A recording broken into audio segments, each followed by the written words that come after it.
Hey, Joe. It wasn't too long ago that we actually talked. No, it It would have been wasn't. April. Yeah, it was Yeah. great. I got wind that you were up to something special this week. You're up in Seattle. What are you doing up there? When we talked in April, I had hinted at the fact that I was getting ready to seriously consider jumping into the river again. We were talking about currents last time, and Right. so thinking about jumping into that current of recording a new project. And it happened so fast in April, I can't even tell you. It was just quite an interesting process, one that I've never really experienced before. So it came right basically after we had a conversation, things accelerated at that point, or? Absolutely, a great deal. I had my feelers out and to two specific people that were very instrumental in kind of being the glue between all of the records, and that would include the recording studio that I've always recorded at, as well as my great friend and sound engineer, Frank Breedy. And, the stars aligned, and the owner of the studio said, "You come back whenever you want, and we'll Wow. schedule you in whenever you can."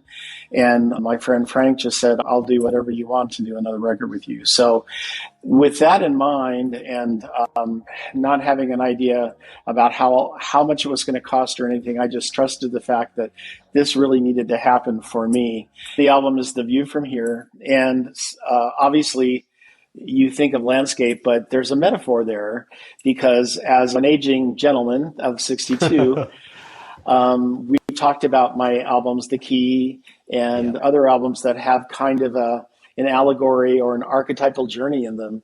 And The View from Here can be taken physically, or it can be taken more of a non-literal sense where you're talking about, this is where I'm at in my walk. This is where I am in my journey of life. This is where I am in my transition, Yeah. from one thing to another. So the process of actually composing the music literally took 3 weeks in April and the first week of May. And I actually composed 11 songs. There's Wow. 12 songs on the record, but I composed 11 songs in about 3 weeks. And the biggest surprise for me was I actually wrote it all out in hand with pencil on manuscript paper. And that was the first time in 12 records I've ever actually written out complete piano parts. I've always written out lead sheets. So that was painstaking, but it was such a cathartic experience. And it Hmm. was almost like a painter studying a canvas and coming back to it day after day after day and saying, no, I don't like that color here. I'm Tweak gonna it. just adjust it a little bit. And so Yeah. here I am. I'm looking at this manuscript that's like 6 pages long, and I'm like, I don't like that voicing over there. And so I'd go back and erase it and switch it out or do something different. And a lot of it just kind of came, and it just kind of created itself on paper as I was going. So that was Do a you, very, very gratifying experience. it's been quite a while since your last project, right? Oh my gosh, yes. My last project was a co-project with my wife, Elizabeth. Yeah. Yeah. It was called One Piano, and it was released in 2001. Yeah. And so Yeah. after that release, the music industry was in such turmoil, and it just didn't seem reasonable to take any more personal risks in terms of releasing music at that point, Right. because everything was just kind of getting ignored, because record labels were realigning, and you know companies were chewing up other companies and cutting them in half, and so one thing led to another, and years passed, and I had other things to do, and being a teacher Teacher. and Yeah. a father and all of that. But just the relocation, if any of your listeners have listened to our first podcast, they understand that about 5 years ago, we relocated to a small town in Colorado, and that really set my barometer, I suppose you could say, about a lot of things, and personally, and then just creatively. I can't believe that was August, and here I am on our very last day of mixdown. We're actually done. My engineer right now is sending the waveforms to a master engineer in New York. So I'll probably have mastered mixes in a couple of days, Wow. and That's crazy. yeah, so it's pretty exciting. That's really exciting. When you went into this, I mean, you've reached, I'm going to say it, I know you're humble about this, but you've reached a certain level of mastery years ago. But did you find that as you were going in through this project, you were stretching yourself? Oh my goodness, yes. in what ways, and you can get specific because I want to connect with some Yeah, of those yeah. friends and your students too, by the way, Right. And number one, if you stop learning at any point, there's no more growth if you stop learning.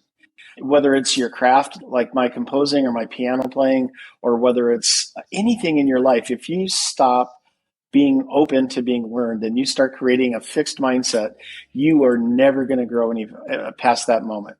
And that is one of the biggest lessons I could ever say to anyone. I would say that to a student. I would say that to anyone who would want any kind of advice from me. I would say always be a learner. So in that light, again, going back to the manuscripts, that's the first time I've ever done that. So that in itself stretched me. I thought, what am I doing? Because it took me, it really took me 8 hours probably every day for 2 weeks to physically capture what I was doing. And I just thought at any point during that process, I just thought, I don't know if I'm going to be able to pull this off. And then when I got done, I looked at everything I did and I said, I don't think I can play this. So that in itself is stretching me.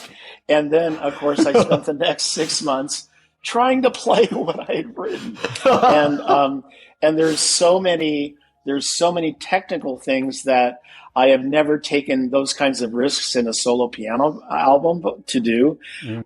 Just the virtuosity that some of these pieces have, and how hard it is to really, I guess, express the highs and the lows, and just to be careful with your performances. Really, really challenging. So, yeah.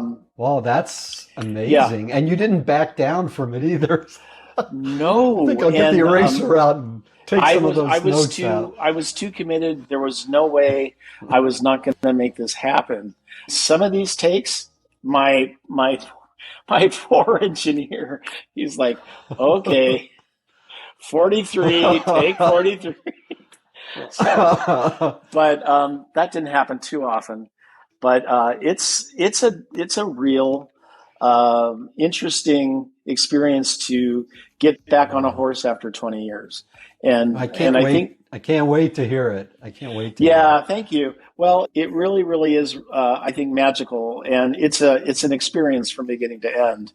Much like maybe some of my instrumental albums can be, listeners can feel that way. But this is very intimate. And I think they're going to come away with sort of the same reward as they would listening to a big Michael Gettel record.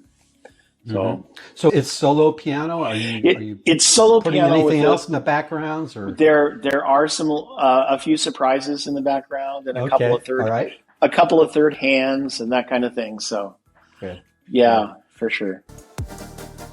Hey, thanks for joining me today on Titans of Transition. I hope you enjoyed the episode. Please check the show notes for additional information. Also, please like and subscribe to this channel.